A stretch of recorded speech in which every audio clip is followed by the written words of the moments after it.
قال قائل منہم، کہا ایک نے ان میں، مت قتل کرو یوسف کو اور ڈال دو اس کو ویران کنویں میں، لے جائے گا ان کو مسافر، اگر ہو تم کچھ کرنے والے، سیارہ، مسافرین جو راستوں سے گزرتے ہیں، سیارہ۔ آج کل طیارہ کہتے ہیں ہوائی جہاز کو، سیارہ کہتے ہیں گاڑی۔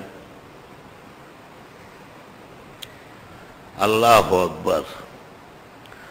چنانچہ یہ طے ہو گیا کہ حضرت یوسف کو یہاں سے تو نکالنا ہے۔ اوہو،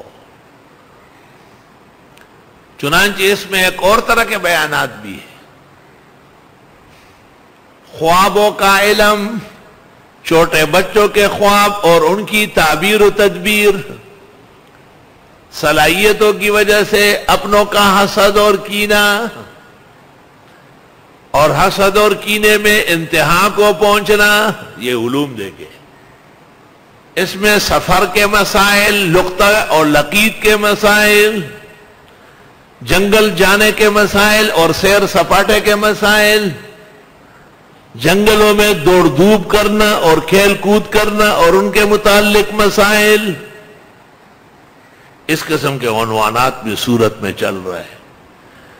اس لیے ابن قیم نے کہا تھا فَفِيهَا أَلْفُ أَمْرٍ وَنَهْيٍ، اس میں 1000 کے قریب اوامر و نواہی ہے، اگرچہ گنے نہیں ہے، صرف سورت کی فضیلت میں کہا ہے۔